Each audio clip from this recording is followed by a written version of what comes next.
In today's news, suspicious death under investigation. High Court publishes the 2024 jury list. Longlook Apartments to pilot housing solution. The Ebenezer Thomas Primary School students take on mock House of Assembly sessions. RDA promotes gender inclusion in the workplace. We have the details of this and much more when 284 News returns. Orange alert! Fire is spreading across the BVI. The fastest, most reliable, and affordable fiber internet service is here for you. Look out for fire in these new locations: Slaney, Duff Bottom, Manual Reef, Steakhouse Bay, Albion, Hannah's, Palestina, Pleasant Valley, and Havers. Fiber is in your area. Call 444-4444 or visit a CCT store to find out more and bring it home. More locations coming soon.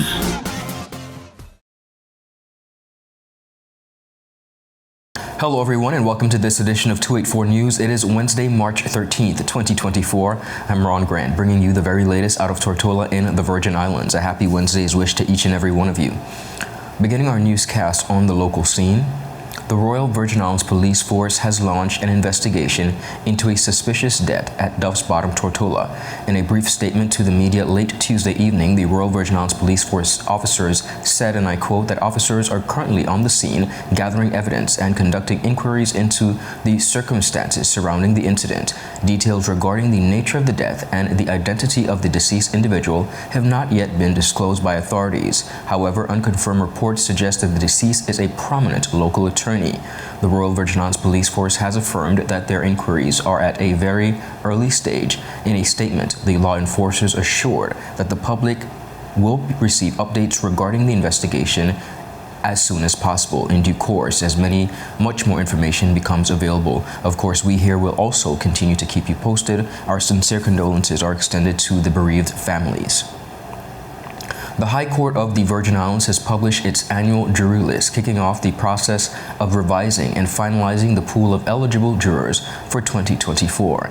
In accordance with standard procedures, the registrar and 4 court assessors will convene the March 18th to 20th, 2024 at 9 a.m. at the court's location on the 4th floor of the Sakau building to review and update the list as deemed appropriate. In an official comment, they said, and I quote, the registrar may make changes to the list as he or she thinks fit, either by adding or striking out names or otherwise, the court announced. Any individual, whether included or excluded from the initial list, maintains the right to appear personally or through legal representation to claim qualification or ineligibility to serve as a juror during the revision period. Those unable to attend in person can submit written notice to the registrar outlining their claim, supported by evidence as required, promoting, of course, equity and accountability, and prompting an inquiry into their specific circumstance. The registrar will then, as far as he or she reasonably can, inquire into the claim, the court stated, regarding the evaluation of submitted evidence. Subject to the right of appeal under Section 13 of the applicable law, the registrar's final decision on revising the jury list will be considered conclusive. All persons remaining on the finalized list after the registrar's revisions will be qualified and obligated to serve as jurors throughout 2024 if summoned, unless specifically exempted due to illness or unavoidable circumstances. The annual jury list revision process ensures a qualified, updated pool of Virgin Islanders who are available for potential jury duty, a critical component of the territory's judicial system and administration of justice. The full list is available in the Gazette and on 284media.com. The government of the Virgin Islands is taking steps to promote and provide housing solutions for those experiencing homelessness, with plans in the works to construct a new apartment building in the Longlook community. Premier Dr. The Honorable Natalio D. Wheatley recently informed the House of Assembly about the proposed 3-4 6-unit complex aimed at addressing the territory's homelessness issue. To the Ministry of Health and Social Development, plans are in train to build a 3-floor apartment building with 6 units in the Longlook community as a pilot project to address this issue. Preliminary drawings were completed and are currently progressing through the relevant agencies for approvals. The project is intended to serve as a model that can be replicated in other areas across the Virgin Islands in line with initiatives outlined in the Territory's Recovery and Adaptation Policy. It is envisaged that depending on the enormity of the issues presented in various communities, that this can be replicated to other districts in the Territory. Ministry of Health and Social Development has an approved housing plan referred to as the Virgin Islands Housing Recovery and Adaptation Policy. The policy has the purpose of ensuring the timely provision of housing solutions to persons impacted by disaster with the objective of providing safe, healthy living spaces with dignity and privacy to displaced individuals and households in the short, medium, and long term to enhance their resilience to future disasters. In addition to the new housing development, the Premier revealed that his office is currently crafting a new policy framework specifically geared towards bolstering efforts to combat homelessness throughout the Territory. While acknowledging, of course, that housing alone will not entirely resolve the issue, Wheatley stressed the importance of updating existing policies and fostering collaboration among multiple government agencies for a more holistic approach. Viewers, up next, we have more on the local scene. We'll be right back after a quick commercial break.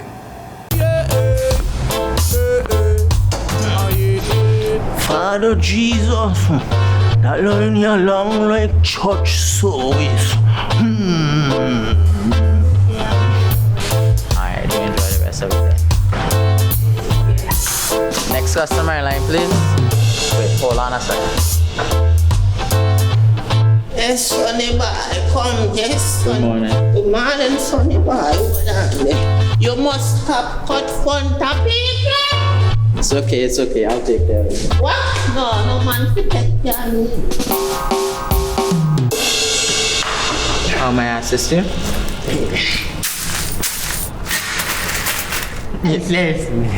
You want top of power? You want top of power? Join the prepaid party with CCT and enjoy more affordable data plans, more top-up promotions, more savings with hero bundles, and more value for your money each and every Tuesday with Top Up Turn Up Tuesday. Visit a CCT store today or anywhere CCT Top Up is sold and top up your phone. 5, 10, 15, 20, 25, 30. You want top of power? At Higher BVI, we're not just about business. We're about empowering lives, and that is because we aspire to inspire. By choosing us, you're supporting a company that believes in equal opportunities, diversity, and community growth. Our mission goes beyond profit. It's about providing HR solutions, fostering talent, and leaving a positive impact. Join us in building a better future, a better BVI. Choose Higher BVI, where your support isn't just a transaction, it's a transformation. Together, we're changing lives in these beautiful Virgin Islands. Welcome back, viewers, and thank you so much for sticking with us. Grade 5 students from the Ebenezer Thomas Primary School got an immersive look into the workings of government last Friday by participating in a mock legislative session at the House of Assembly. Led by their teacher, Candia McFarlane, 19 students took on the roles of premier and proposed constitutional changes during the simultaneous parliamentary proceedings, adding, of course, to the authenticity. The Speaker, Clerk, Deputy Clerk, the Sergeant-at-Arms played their usual roles in overseeing the session. The very interactive exercise offered the Grade 5 students a rare behind-the-scenes glimpse into the Territory's lawmaking body and the duties of elected officials and parliamentary staff. Here's a look at the activity. Madam Speaker, today I would like to talk about 2 constitutional changes that will benefit our country, Madam Speaker. Madam Speaker, the first constitutional change that will benefit the country is the improvement of medical health care we currently have. Madam Speaker, when people get sick, they should be able to come to the hospital and receive the needed care and medication to make them better again. In the words of John Wooden, make each day your masterpiece.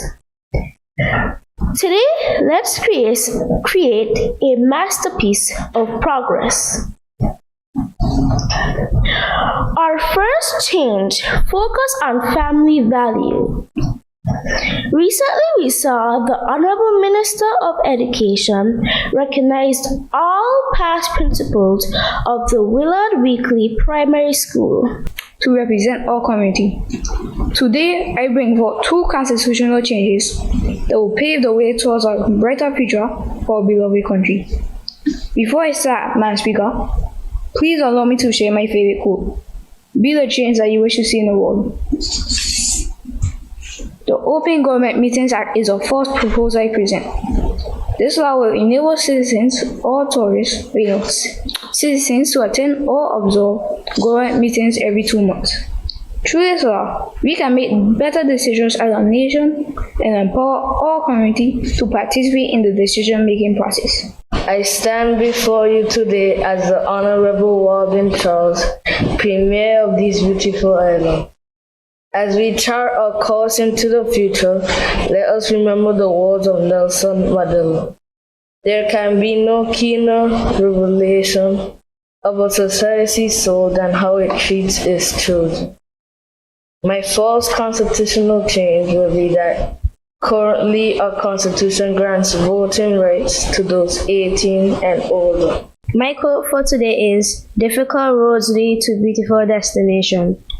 Firstly, I would like to discuss the 2 constitutions in the British Virgin Islands and provide examples of them.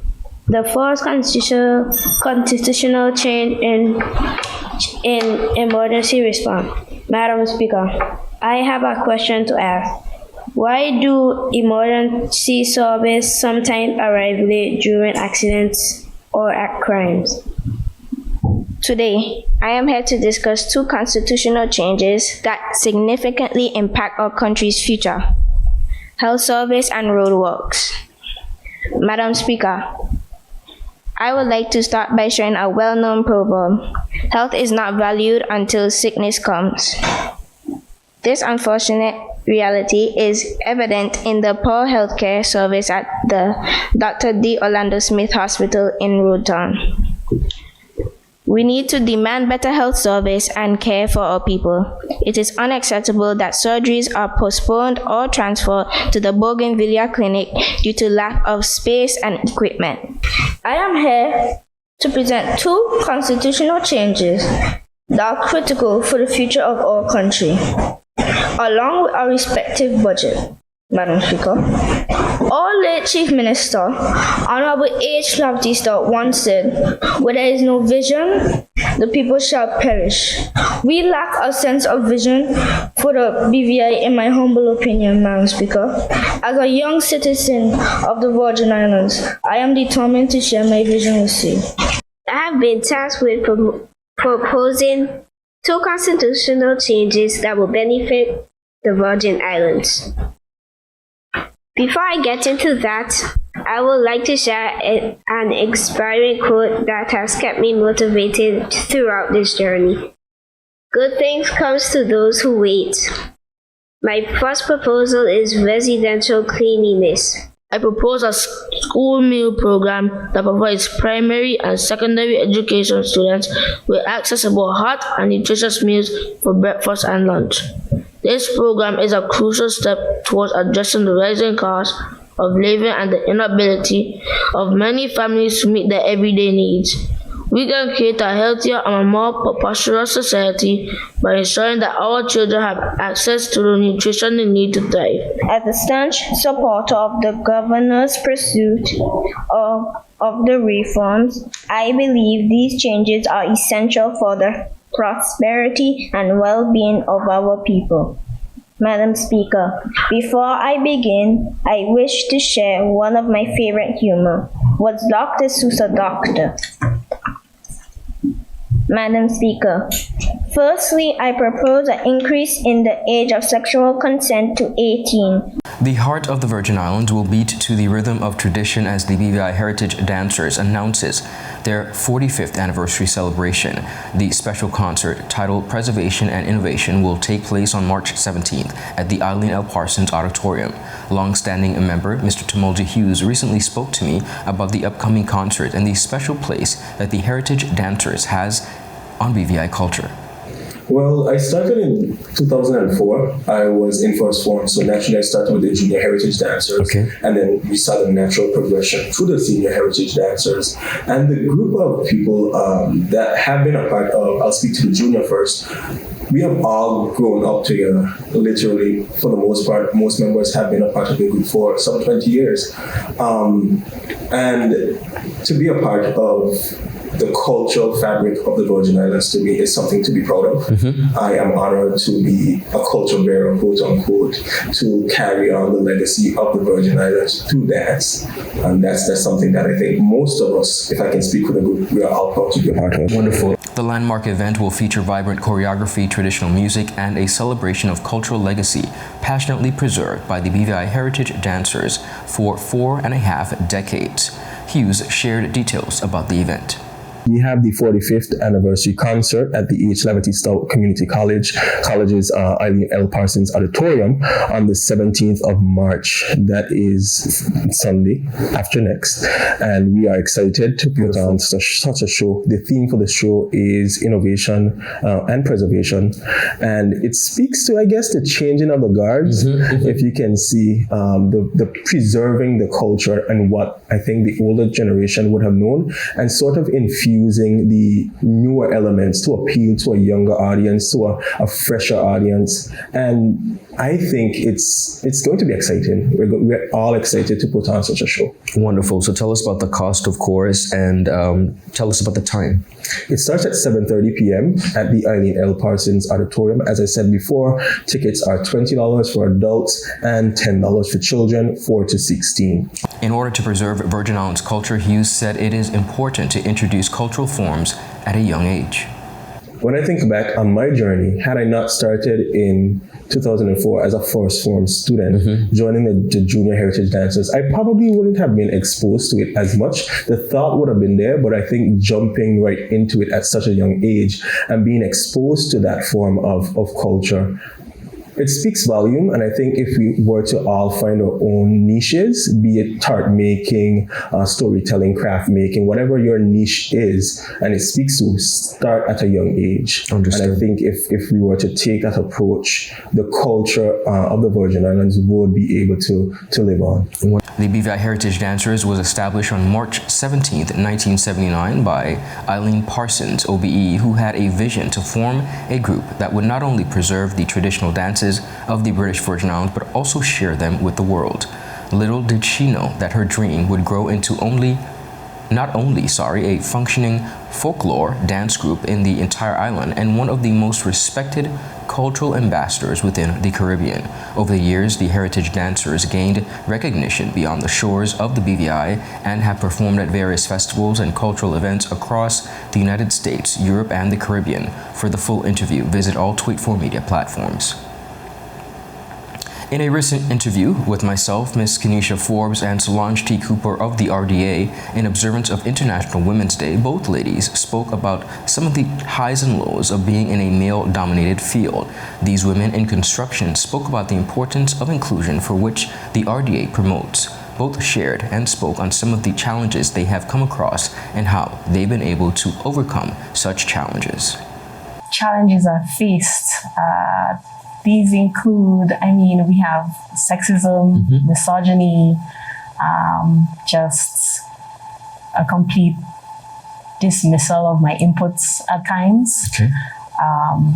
Overcoming that is just confidence and your attitude, but also confidence doesn't come out of thin air. It requires a lot of investment in yourself and a lot of edification and becoming an expert or an authority on what you do so that you gain respect.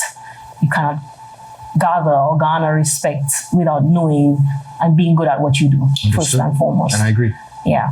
So other challenges are basically within the field itself. I don't know if you'd like to discuss that, but yeah, please share. Some of the challenges I faced,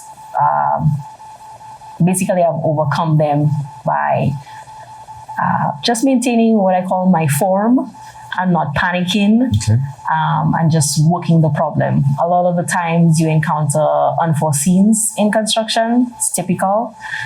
So you have to be cognizant of just working the problem and being making sure that you don't lose your form in terms of processing what's happening. Ms. Forbes spoke about the impact of not only gender, but age disparities. My main challenge is probably based on how I present myself. I'm quite soft-spoken. I'm of small stature. So I think sometimes people don't necessarily take me seriously. And I also look very young. But in terms of overcoming that challenge, it would be upon interacting with me, I don't think it takes long for people to recognize that I have expertise in my area of sustainable development and planning. And also in ensuring that I make sure that my voice is heard in whatever room that I'm sitting in. I think that helps as well. You mentioned something outside of the gender that's, I think, very important and also serves as a challenge overall, the age demographic of persons feeling as though perhaps young professionals, and without knowing your age, I do see you as young professionals. What are your thoughts on your ability to, I guess, quote unquote, prove yourself within your industry based on not only your gender, but your age? I like that question because it's getting to intersectionality and looking at how different aspects of your identity can shape your place in the world and also how others view you. I would say I'm not that young. I know I present as pretty young. But I would say by sharing the experience that I've gained, because I've born and raised in the Virgin Islands, but I've traveled rather extensively through Europe, through the US and Asia. And I've worked professionally in those continents, in countries in those continents. And so upon having a conversation with me, I can pull from that experience, and that then lends itself to having a level of respect from those that interact with me. But I would say as a young person, you need to recognize that whatever your experience is, that experience can be used to inform where you are and policies, etc. Around you. So don't necessarily discount yourself because of age, because you have a different perspective based on where you are. Ms. Forbes also took time to encourage other young women to follow their passion despite the stereotypes. I would say don't let other people's ideas or stereotypes direct your path in life. Because ultimately it's your life. If this is something that you enjoy, there are other women that have ventured into these fields. You can find a mentor within the field, and if there's nobody there, you be the first, because you can then become the mentor to somebody coming up. So I would say in general, you don't live your life for other people or what they want. You determine what you want out of life and go after it.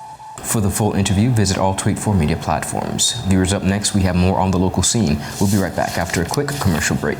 Start the year off with more speed, more downloading, more savings, and more fire. CCT Fire Fiber Internet gives you the speed you need to keep the whole family connected. Packages starting at $119 with speeds from 300 megabytes per second, super fast, unlimited downloads, even more reliable connectivity, plus free live streaming TV for the family to enjoy. Sign up for the absolute best fiber internet service in the BVI CCT Fire and pay no installation fee. Plus, get CCT Live TV for free. You deserve more. Get more with CCT.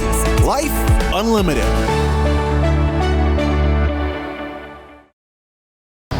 He hit me. Will CG cover this? Don't worry. Remember when I was in that competitive arm wrestling circuit? 3-time champion, baby! I did feel bad crushing all those arms and dreams. So I took them all out for ice cream. And then we got crushed. Anyway, CG handled my claims fast. That explains the arm. The best cover for the best value. CG Insurance. Good like that.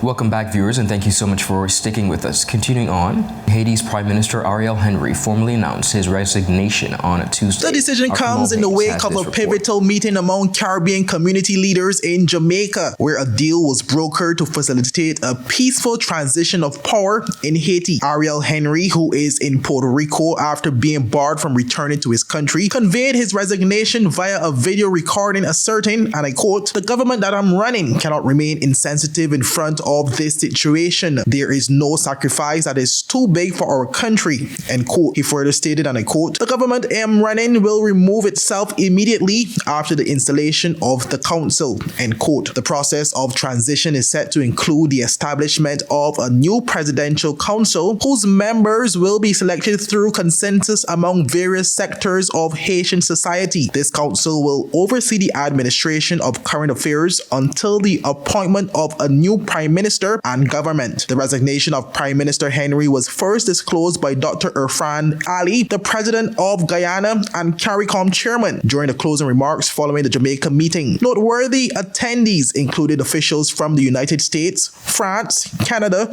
Brazil, Mexico, Benin, Kenya, and representatives from the United Nations. We acknowledge the resignation of Prime Minister Ariel Henry upon the establishment of a transitional presidential council and the naming of an interim prime minister.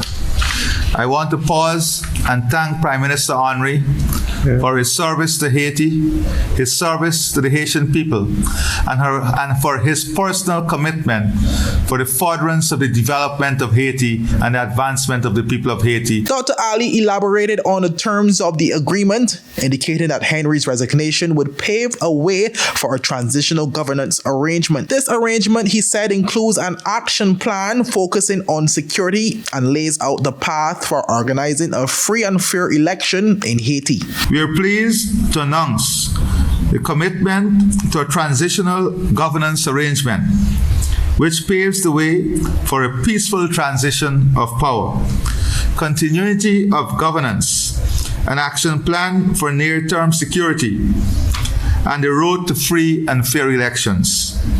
It further seeks to assure that Haiti will be governed by the rule of law. This commitment reflects hard compromises among a diverse coalition of actors who have put their country above all differences. Furthermore, Dr. Ali outlined the composition of the Transitional Presidential Council, which is expected to consist of 7 voting members and 2 voting observers. And the following is agreed: the creation of a Transitional Presidential Council comprised of 7 voting members and 2 non-voting observers. The 7 voting members will comprise 1 representative from each of the following groups: Collective, December 21st, EDE/Red, Lavalas, Montana, Petit Desaline, and the private sector. The non-voting members will be represented by 1 member from civil society and 1 member of the interfaith community. The council will exercise specified presidential authorities during the transition. Henry ascended to power following the tragic assassination of President Jovenel Moïse in July 2021. Throughout his tenure, Haiti has grappled with the persistent threat of heavily armed gangs, notably led by former elite policeman Jimmy Barbecue Cherizier, where these groups had been advocating for Henry's resignation, with some even resorting to blockades, preventing his return to the country. Henry recently traveled to Kenya, where he signed an agreement allowing for a United Nations Security Council sanctioned international force led by the African country to restore peace and security in its troubled country. In response to the escalating security challenges, the Haitian government recently announced an extension of the nighttime curfew. The extension aims to thwart further attacks by criminal gangs that have significantly destabilized the nation. Reporting for 284 News, I am Kamal Haynes. The British Virgin Islands Tourist Board and Film Commission are excited to announce the Taste of Virgin Gorda, the second food fest event for the year, a spectacular culinary event that will take place at the Nail Bay Sugar Works Virgin Gorda National Park on Saturday, 16th March from 5 p.m. to 10 p.m. To complement the culinary experience, the event will feature an open wine bar that will allow patrons to sample a wide variety of wines as they savor the flavors of Virgin Gorda. Tickets for this event are priced at $100 per person and includes convenient round-trip ground transportation between the St. Thomas Bay Jetty on Virgin Gorda and the Nail Bay Sugar Works. Tickets can be purchased at the BVI Tourist Board's booth at the BVI Ports Authority Building, St. Thomas Jetty Bay, and the Brotown Jetty. For those traveling from Tortola, a special round-trip rate of $25 on Speedies has been secured with proof of the event ticket. Viewers, that is it for today's news roundup. Be sure to follow us for your daily news updates at 284media.com, and of course, like us on Facebook at 284media and 284BVI on Instagram and Twitter. I'm Ron Grant. I'll see you again tomorrow. Have a safe and enjoyable evening. A happy Wednesday's wish to everybody. Goodbye.